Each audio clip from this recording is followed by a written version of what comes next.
లక్షల్లో సంపాదించడం ఈ రోజుల్లో సాధ్యమా? అవును, ఇట్స్ పాసిబుల్. ఇన్వెస్ట్మెంట్ అక్కర్లేదు, రిస్క్ లేదు. ఇది డబ్ల్యూ కామర్స్. తనే ఓన్గా చెప్పాడు, త్యాగం చేశాను అమ్మవారిగా మారిపోయాను అలాగా అని చెప్పనంటే నా దగ్గర అడగడానికి క్వశ్చన్ ఏమి ఉంటుంది, ఉండదు కదా. సో అదే వేలో ఇంకా నాకు కూడా అయిపోయింది అనమాట. క్వశ్చన్ మార్క్ అనేది నాకు ఎక్కడ కనిపించలేదు. కానీ తిప్పేటప్పుడు కావచ్చు, లేకపోతే మీరు తిరిగేటప్పుడు ఫైనాన్షియల్గా ఎట్లా లీడ్ చేసేవాడు అతను? ఫైనాన్షియల్గా అంటే మన హైదరాబాద్ ఏపీ వైపు ఏం లేదులే, కానీ నార్త్ సైడ్ మాత్రం అతనికి చాలామంది డివోటీస్ ఉన్నారు. బాగా ఎలా అంటే మండుతున్న ఎండలో అయినా సరే రోడ్డు మీద పడి సాష్టాంగ నమస్కారాలు పెట్టేస్తారనమాట. అంత మాయగా ఆరు కనిపిస్తే మామూలు మాయగాడు కాదు. చాలా. ఇప్పుడు తన పేరు చెప్పి అదే లేడీ యాగోరి అమ్మ దగ్గర నుంచి వచ్చాము అంటే కాశీలో ఫ్రీ దర్శనం పంపించేస్తారు, తొందరగా దర్శనం చేయించి. అలాగా మమ్మల్ని తీసుకెళ్ళడానికి వచ్చారు కదా పోలీసులు, వాళ్ళు కూడా తన పేరు చెప్పి దర్శనాలు చేసుకుని వచ్చారంట. చాలా గొప్ప చెప్పుకున్నారు, నీకు ఇంత మంచి పేరు ఉంది కానీ నువ్వు ఇలా చెడగొట్టుకున్నావు, 5 లక్షల సబ్స్క్రైబర్లు, చెత్త పనులని చేసి ఎందుకు ఇంత ఇది చేసుకున్నావు అని చెప్పాను. అసలు ఈ అమ్మాయిని ఎందుకు తీసుకొచ్చావురా, ఎందుకు పెళ్లి చేసుకున్నారు నువ్వు అని చెప్పి బాగా అడిగారు. కానీ నో ఆన్సర్ తన దగ్గర, సైలెంట్గా ఉండిపోయాడు. కానీ మీకు అక్కడ పెళ్లి జరిగింది కదా ఒక ఊర్లో, ఎక్కడ అది ఏ ఊర్లో చేశారు మీరు పెళ్లి? ఖండువా. ఎందుకు అంత దూరం ఎందుకు తీసుకెళ్ళాడు? అక్కడ వాళ్ళ గురువు గారు అక్కడ ఉన్నారు అని చెప్పి. ఇంకో గురువు ఉన్నాడా? అక్కడ ఒక గురువు ఉన్నారు, అంటే ఆశ్రమం మొత్తం ఆయన నడుపుతున్నాడు. 24 hours అక్కడ ఫుడ్ దొరుకుతుంది, చాయ్ వాటర్ అన్నీ. మిడ్-నైట్ 2కి వెళ్ళినా కానీ మీకు ఫుడ్ పెడతారు అక్కడ. అలా మెయింటైన్ చేస్తున్నారు. నాన్న అని చెప్పని పిలుస్తారనమాట. సో గురువు గారు అని నాకు చెప్పాడు అంతవరకే. నాకు తనతో వెళ్ళాను కాబట్టి తన పాస్ట్ ఏం తెలీదు, తనతో ఉన్నప్పుడు ఏం జరుగుతుందో అంతవరకే నాకు కూడా తెలుసు. ఫ్యూచర్ గురించి తెలియదు, తన పాస్ట్ ఏంటనేది నాకు తెలియదు కదా. ఆ చూసింది మనం కూడా నమ్ముతాం. సడన్గా ఎందుకు నీలో చేంజ్ ఎందుకు వచ్చింది? సడన్గా చేంజ్ అంటే ఓకే, నువ్వు ఆ ట్రాన్స్లో ఉన్నావు అని అనుకోవచ్చు, బట్ నువ్వు ఆ ట్రాన్స్లో నుంచి బయటకు రావడానికి అతని బిహేవియర్ ఏదైనా ప్రాబ్లం వచ్చిందా నీకు? ట్రాన్స్ అంటే అండి, మా అమ్మ నాన్న ఇబ్బంది పెడుతున్నారా ఇంట్లో అంటే అది లేదు. Happy family. అన్నయ్య వాళ్ళతో ఇబ్బందా, బయట వాళ్ళతో ఇబ్బందా, అసలు ఏం లేదు. నేను ఏం అడిగినా తెచ్చిస్తారు, ఎక్కడికైనా సరే పంపిస్తారు. ఇలాగే ఏమీ లేదన్నమాట. నాకు సాడ్గా ఫీల్ అవ్వడానికి ఇంట్లో ఏమీ లేదు. కానీ ఎందుకు అలా చేంజ్ అయిపోయానంటే ఒకటి గమనించుకున్నాను. తను తింటున్నప్పుడు ఫుడ్ తినిపించమని ఒకరోజు అడిగాడు అనమాట, తినిపించాను.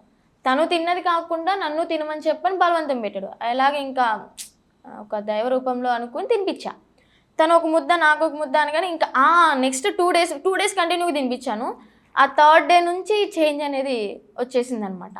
అమ్మ వాళ్ళతో చిరాగ్గా మాట్లాడడం, అమ్మ పిలిచినా కానీ అంటే ఒక చిన్న పని చెప్పినా కానీ నేను చేయను నువ్వు చేసుకో అని చెప్పని తన దగ్గరే కూర్చోవడం. అన్నయ్య పిలిచినా కూడా తన దగ్గర నుంచి అసలు నేను కదలట్లే. ఆ 2 days ఎప్పుడైతే తినిపించాను, అనవసరంగా తినిపించానేమో అనిపిస్తుంది ఇప్పుడు నాకు. ఎప్పుడైతే తినిపించాను అప్పటి నుంచి ఇంకా అంటే బెల్లం చుట్టూ ఏగ తిరిగినట్టు తిరుగుతూనే ఉన్నా, తనతోనే ఉంటున్నా, తను విడిచిపెట్టి అసలు ఉండట్లే. సరే నేను వెళ్తాను, నాకు ఇలా పూజలు వచ్చినాయి, ఉజ్జయిని వెళ్ళాలి అని చెప్పని స్టార్ట్ అవుతున్నా కానీ వద్దొద్దు ఉండొచ్చు కదమ్మా అని చెప్పని బతిలాడుతున్నా. నేను తన్ని బతిలాడే స్టేజ్కి వెళ్ళిపోయాను. మా అమ్మ పని ఉంది అంటున్నా కదా, ఎలా ఇవ్వచ్చు కదా. మా అమ్మాయి వాళ్ళు ఏంటంటే ఎప్పుడు వెళ్తాడా అమ్మాయి ఏంది ఇలా మారిపోయింది అని చెప్పి వాళ్ళు ఆలోచనలో వాళ్ళు ఉన్నారనమాట.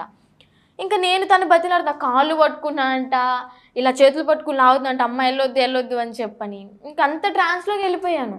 తర్వాత ఇంకా ఒప్పించి ఇలా దర్శనాలు చేసుకుని మళ్ళీ పంపించేస్తానని చెప్పి అమ్మ వాళ్ళతో అంటే లేదు మా అమ్మాయి లేనిదే నా వల్ల కాదు, నేను ఉండలేనని చెప్పి మా డాడీ అన్నారనమాట.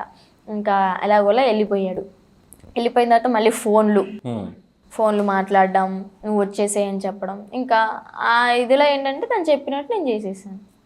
మీరు స్టోర్ క్రియేట్ చేసి లింక్ లేదా క్యూఆర్ ని షేర్ చేస్తారు, కస్టమర్ ఆర్డర్ ప్లేస్ చేస్తారు, డెలివరీ, రిటర్న్స్, రిఫండ్స్ అన్ని ప్లాట్ఫామ్ హ్యాండిల్ చేస్తుంది.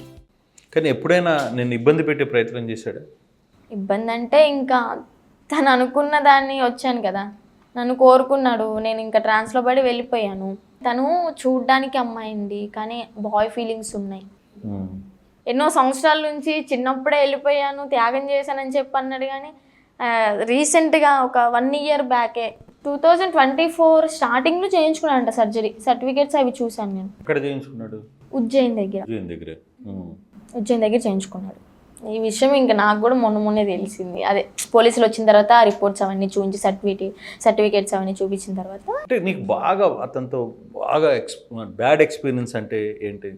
తనతో ఉన్న అన్ని బ్యాడే ఇంకా నాకు ఇప్పుడు ప్రెసెంట్ అయితే. అప్పుడు నీకు రియలైజ్ అయ్యావా సో వీడు కరెక్ట్ కాదు అనే రియలైజ్ అంటే నువ్వు ఆ ట్రాన్స్లో నుంచి బయటికి రావడానికి? అప్పుడప్పుడు కొంచెం అంటే తన మీద కోపం రావడం, చిరాకు రావడం అలా స్టార్ట్ అయింది అనమాట. నువ్వు దాదాపు ఒక 3 నెలలు ఉన్నావా? 2 months అనుకుంటా. అంటే అప్పటి నుంచి నీ ఫస్ట్ టైము వెళ్ళినప్పుడు ఓకే ట్రాన్స్లో ఉండి వెళ్ళాను. సెకండ్ టైం వచ్చినప్పుడు కొంచెం ట్రాన్స్ నుంచి బయటకు వస్తున్నాను అన్న టైంలో ఈ మీడియేటర్స్ కొంతమంది ఉన్నారనమాట. ఎవరికి? అతనికి అమ్మాయిలు అబ్బాయిలు అంటే ఫ్యామిలీతో ఉంటున్నాను వచ్చేసి గుజరాత్ నుంచి అన్నయ్య వాళ్ళు తీసుకొచ్చారు కదా, తీసుకొచ్చి ఒక 1 week ఏమవుతుంది. అవును. ఆ 1 week ఏంటంటే మా అన్నయ్య బాగా నమ్మిన ఫ్రెండ్, అలాగే నాకు కూడా ఫస్ట్ నుంచి తెలిసిన ఫ్రెండ్ అనమాట. అన్నయ్య ఫ్రెండ్ అంటే ఇంక నేను కూడా అక్క అక్క అని తిరుగుతా కదా, అందరికీ తెలుసు. సో తను ఏం చేసిందంటే తనతో మాట్లాడుతూ మాతో ఏమో వాడు చెత్త వేదవా ఇలా తీసుకెళ్ళిపోయాడు అది అని చెప్పి మాటలు చెప్పింది. ఓ పక్కన మాతో మంచిగా ఉంటుంది, ఓ పక్కన వాడితో ఫోన్లో కాంటాక్ట్లో ఉంది. నన్ను ఏం చేసిందంటే ఫోన్ చేసి వాడి చేత మాట్లాడించడం అలా చేసిందనమాట. ఫస్ట్ ఫోన్ చేసేస్తే నేను మాట్లాడని చెప్పాను. రెండోసారి ఏదో ఇంపార్టెంట్ విషయం మాట్లాడతాడంట, మాట్లాడు అంటే ఇంకా స్టార్ట్ చేశాడు మాటలు.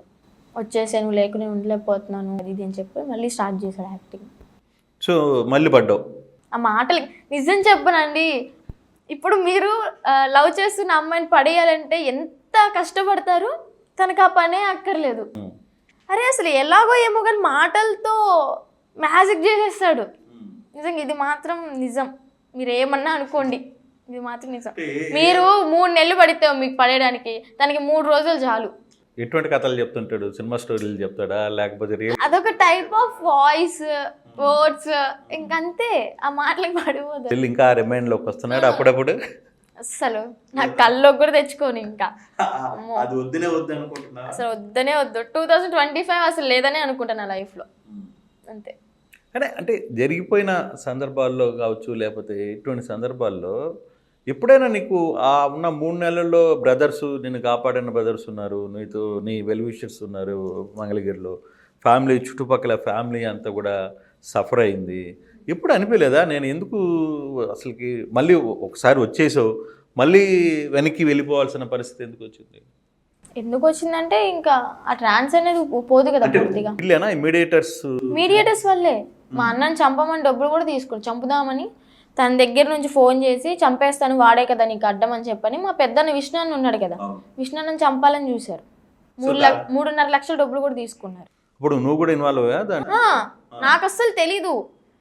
పూజ కోసం 3.5 లక్షలు ఇస్తున్నాను బయటికి, అంటే మన సేఫ్టీ కోసం ఆశ్రమం ప్లేస్ అదంతా చూపిస్తారంట, అది రిజిస్ట్రేషన్కి ఇంత అవుతుంది నేను పంపిస్తానని చెప్పాను. ఎవరు ఆ డబ్బులు అతనే పంపించాడా? అగోరి పంపించాడు, శ్రీనివాస పంపించాడు.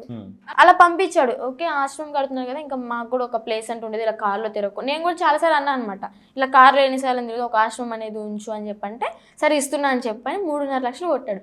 తర్వాత ఈ పోలీసులు వచ్చిన తర్వాత ఇదంతా వచ్చిన తర్వాత చూసుకుంటే మా అన్నయ్య ఫ్రెండే అతను కూడా, డబ్బులు తీసుకున్న అతను కూడా. డబ్బులు తీసుకుని మా అన్నని చంపడానికి ప్లాన్ వేశారండి. ఇంకా చూడండి, శత్రువులు ఎక్కడో ఉండరండి ఫ్రెండ్ రూపంలో. హోమ్ మేకర్ అయినా, కంటెంట్ క్రియేటర్ అయినా, కిరాణా షాప్ ఓనర్ అయినా అందరికీ సమాన అవకాశం. భారతదేశం మొత్తం మీద దాదాపు 25,000 మందికి పైగా WCommerce తో స్టోర్స్ నడుపుతున్నారు. Visit www.wcommerce.store